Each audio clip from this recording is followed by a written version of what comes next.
Hi, it's Friday. That means another edition of our podcast, the Zogby Report, Real and Unscripted. I'm John. This is Jeremy. We're the guys back here, too, so you get us in duplicate today. So as always, it's real, unscripted, spontaneous, and so we had a very, very big week. And before we start the big week, the dominating news is, of course, what's the Russian invasion of Ukraine, and our hearts and our souls go out to the people who are suffering in Ukraine and bravely resisting an invasion. My heart and soul, as I'm sure yours too, goes out for the people of Russia as well, who did not ask for any of this, and it's just a tragedy all the way around, and our fondest hope is that it just does not spread and become Europe-wide or even worldwide. But how are you today? All things considered, pretty well. How about you? I'm okay. So let's get right into it. I think the big news this week, in addition to Ukraine, was the State of the Union message. So let's talk about that a little bit. I, for one, thought that President Biden did a fine job. I thought that for the first time in a long while, we had a semblance of national unity, some kind of agreement on something, that of course being the Russian advance and attack on Ukraine, and I thought that he leveraged it well, as he should.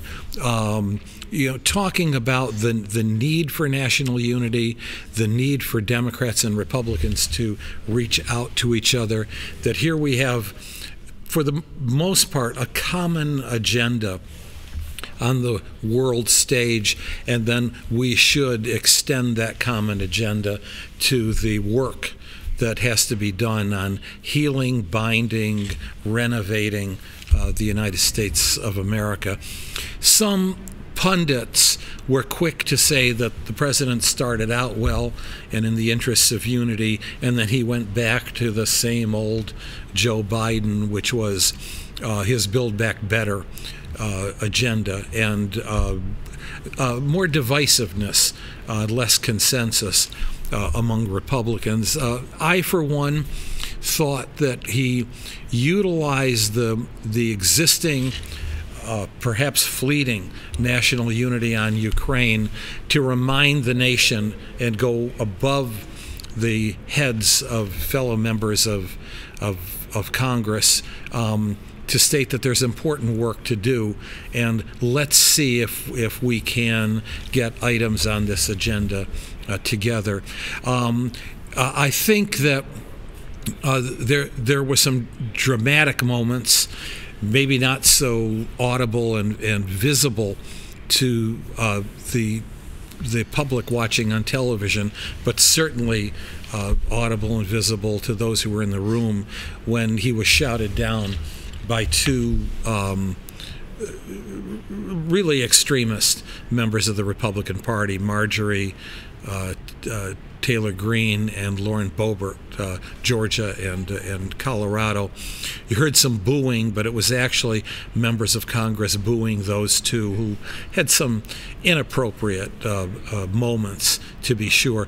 But for the most part, I not only give Joe Biden good credit for trying to turn things around before a larger audience, but I also see that as of now, this moment, the last three polls that have been done that touch parts of March show the president at about 44%. Now, I know in our business we deal with margins of error, but that's not the 38 to 41% that we've been seeing prior to the speech. So I'm going to give him a good solid B for his State of the Union message. What say you? Well, 44 is still underwater, and one could expect from an event like this a boost. Recall George W. Bush after 9/11, though this is nothing like 9/11 because it hasn't hit our soil. George W. Bush got 90%. He held on to it for some time, but then the cracks started to reveal, and the ugly face of division came right back. And I have a feeling that the current uniform sentiment or sentiment of unity, I don't think has too many miles of legs. And why do I say that precisely? Because what you pointed out was, first there was the focus on unity, and then there was the opportunity to drive back home, build back better, which looked like it was dead on arrival a few weeks ago. So that's partisan politics coming to the front amidst some unity. So those cracks are I would expect to reveal themselves fairly soon. I don't know if it's weeks or a couple months, but with that said, I don't usually like to, I'm not one to recommend people books and documentaries, but what we're living through now, based on what I've read about the dreadful 1961 event that almost brought us to the brink of nuclear war, of course, the Cuban Missile Crisis, there's a great documentary called The Fog of War. We are really probably at a moment now that's closest to that moment, that dreadful time in world history. But the Fog of War is Robert McNamara, who was JFK's Secretary of Defense, and he basically reflects on his time in the Kennedy and the LBJ administrations. And when he gets to the segment on the Cuban Missile Crisis, he makes a statement that, other than the fact that JFK and Khrushchev grew to admire each other through their back channel communications, what really saved the world clearly weren't the hawks who were calculating, well, if we bomb Moscow and we take a couple hits, we can emerge the victors. But it was the people on the staff like Robert McNamara, and particularly JFK, who understood you have to empathize with your enemy.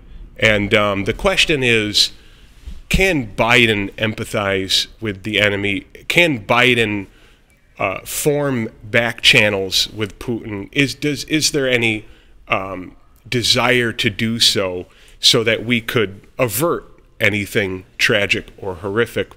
But we were talking about this on the way here, in the car ride here, but we may get to a point where the solution is, the only way forward is to partition Ukraine, to give the western half its own independence, which would then give them their desire to join the European Union. Hopefully a stipulation that they shouldn't join NATO would be there, and that the East would go to Russia and be something like Novo Russia, and Russia has their interests protected with a little bit expanded of a buffer zone. So with that said, I would really recommend people to check out The Fog of War, because there's some real insight into that. I would only say, before we move on to a new poll that we're coming out with today, hope springs eternal, except for now. There may have been some hope of diplomacy and negotiation, possibly even some empathy. I've said many times that Russia has legitimate security concerns. The Ukrainian people also have legitimate national interests and concerns. But hope does not spring eternal right now.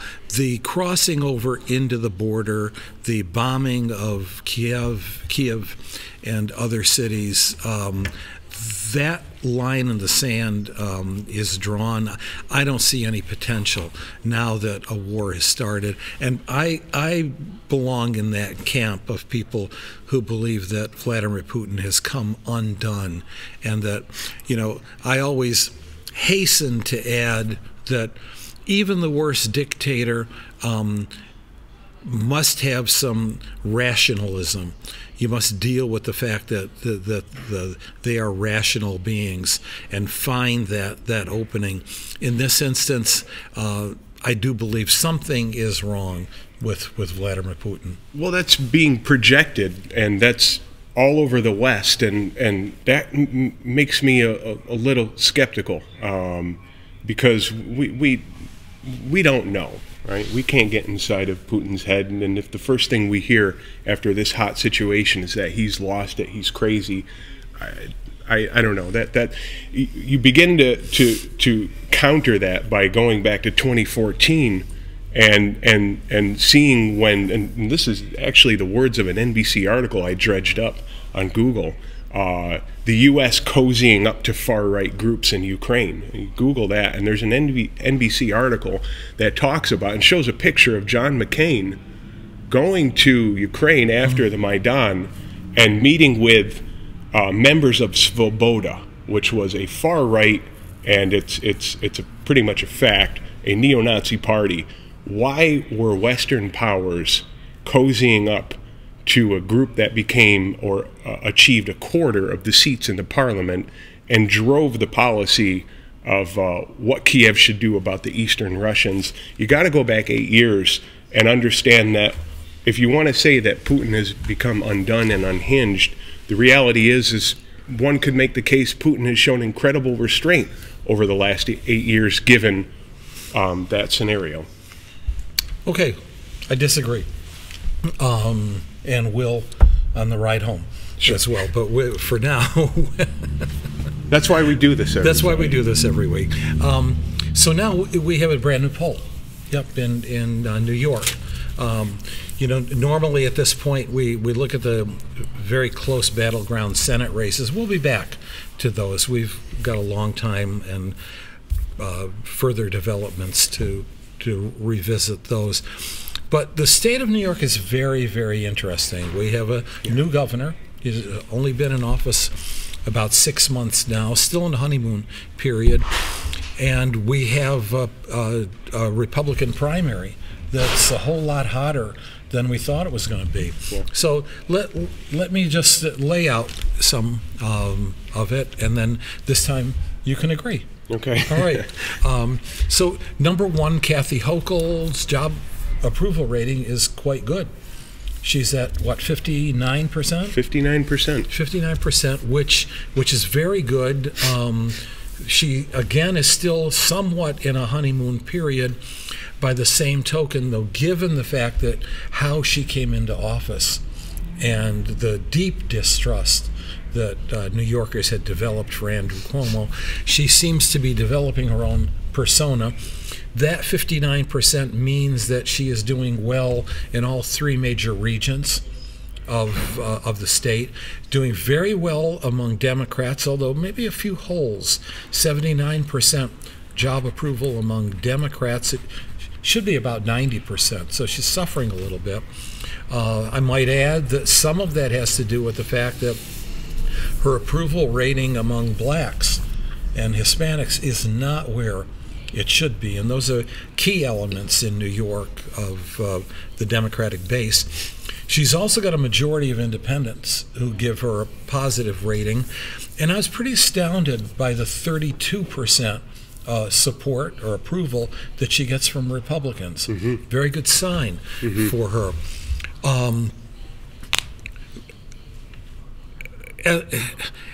At the same time, we'll get into the Republicans after this, but this is your bailiwick now. At the same time, there's a pretty sour mood in this state.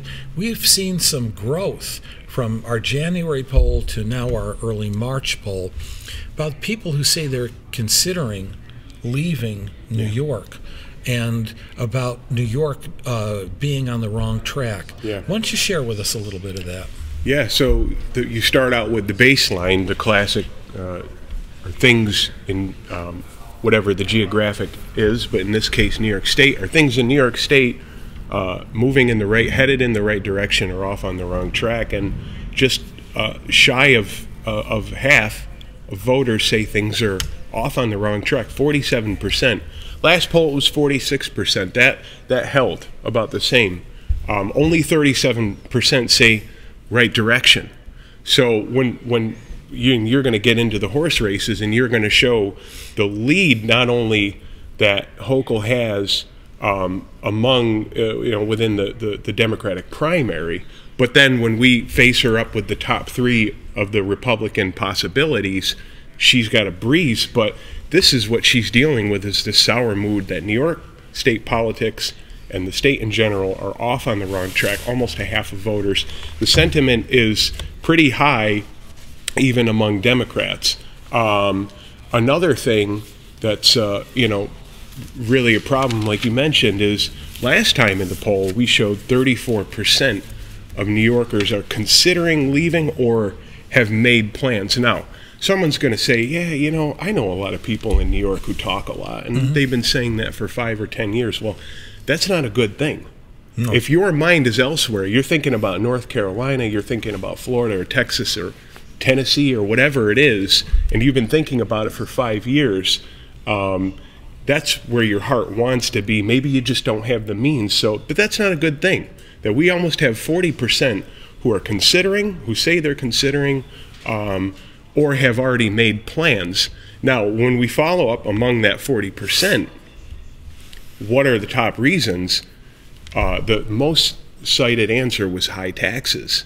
And here's the incredible thing, is that when you look at those who say they're considering or have made plans to leave, you look at the Democrats, 30% of Democrats.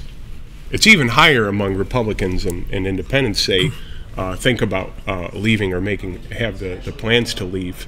And even for Democrats, the top cited reason is high taxes. So that's a major issue. Now, one other thing I'm going to say, and I'm going to give it back to you to get into the horse races, is what are the top 2 issues? This is a question we always ask when we do a political poll.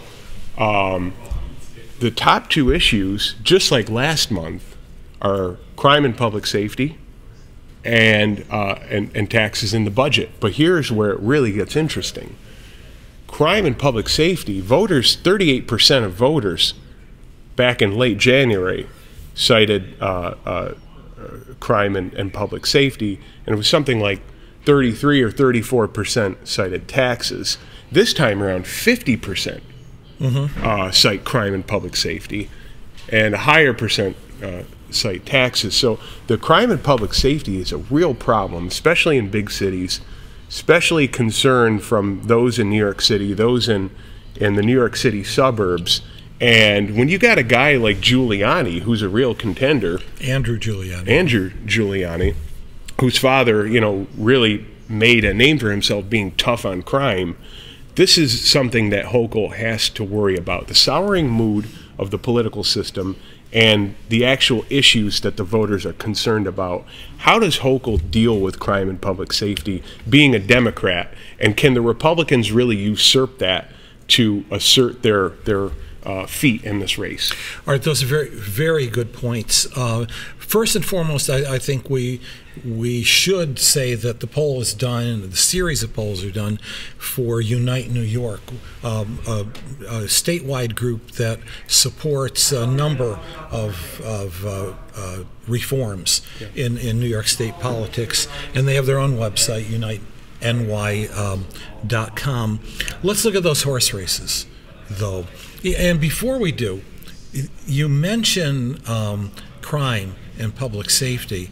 The last time crime and public safety was a dominant issue nationwide and in New York State was 1994, and that is what ultimately had done in Mario Cuomo, defeated by George Pataki.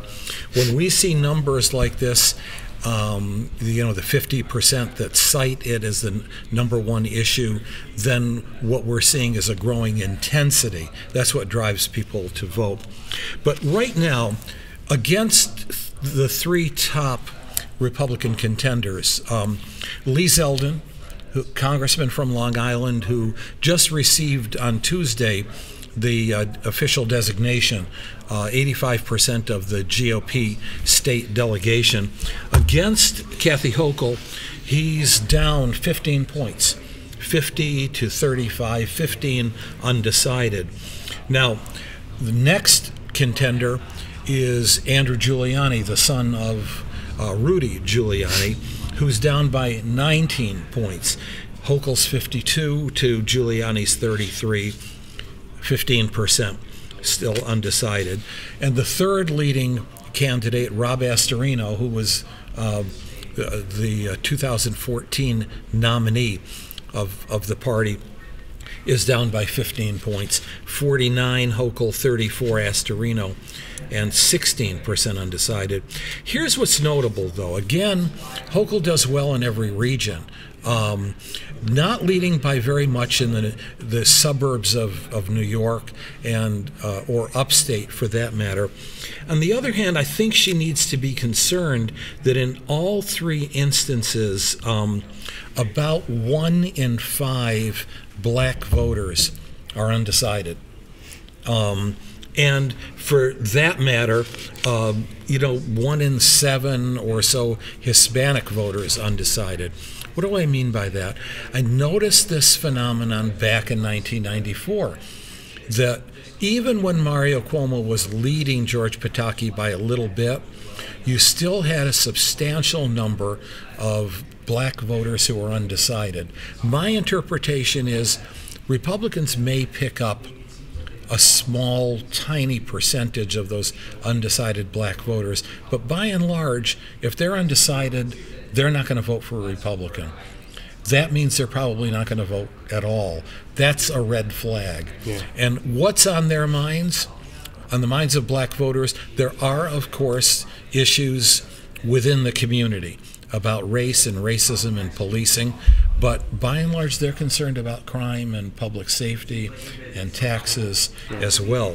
And so in that instance, I point out in the news release, no lead, even a 15-point lead, is a safe lead at this point in time. Yeah. Yeah, and I'll just color this analysis with a little bit more data. That when we look at the data, we basically have two buckets. We have bucket one are the horse races. We look at the primaries, we look at the matchups, and then in bucket two we have the issues. And of course, I've been repeating this over and over since November. All eyes are on the independents, and what's fascinating is that's true even in New York State. Let's not take for granted independents in New York State. And so when you look at the horse races, independents look a lot more like Democrats.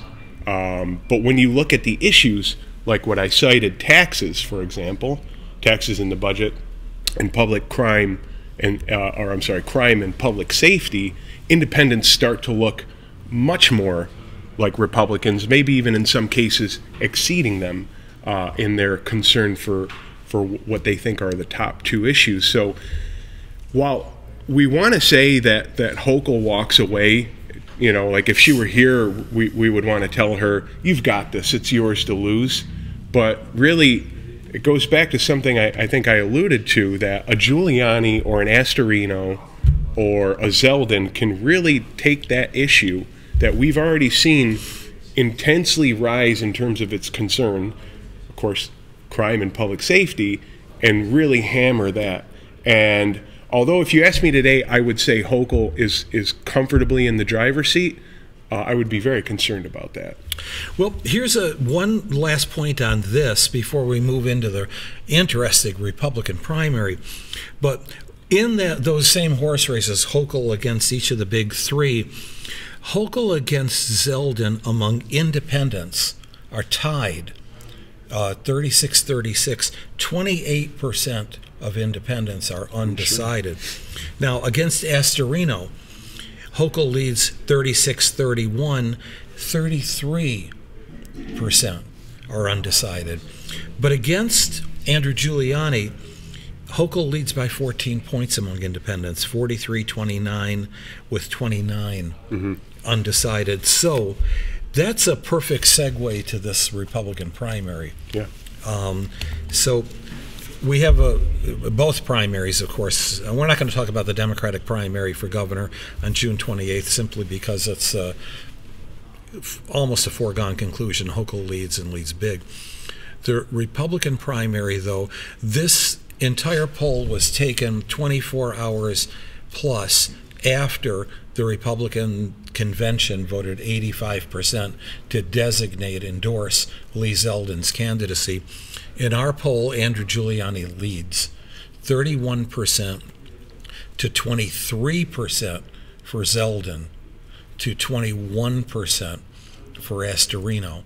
And that's a three-way race. Yeah. From the last time, Zeldin was at 28%, he's dropped 5. Giuliani was at 26%, he gained 5. And Astorino was at 13%, he gained 8. Yeah. Something's going on there. Yeah. Now, we're just going to add this totally unknown sheriff from Lewis County, Yep. who is an oath keeper and is also a leader in the New York State Sheriff's Association. He's coming in at 9%. And one could say that he comes under the MAGA sort of affiliation. So if you add just Giuliani and what's the guy's name? Michael Carpinelli, Sheriff Carpinelli. Carpinelli at 9, 40% of the vote is MAGA. Yeah. Gone are those of us who remember the prototypical New York Republican was Jake Javits, Nelson Rockefeller, Ken Keating, George Pataki, for that matter, old Rudy Giuliani, the old moderate Republican. Yeah. So lots of interesting stuff going on in what should be an uninteresting state. A lot. And if I may, just a correction, because we can do this with each other. I don't think Carpinelli's an oath keeper. I think he's a member of what's known as the Constitutional Sheriffs Movement. Sheriffs who believe that that they are the law of the land within their jurisdiction, that is their county. Okay. We're going to have a long ride home. Yeah. Okay. Yeah. This is John Zogby and Jeremy Zogby disagreeing, but never disagreeable.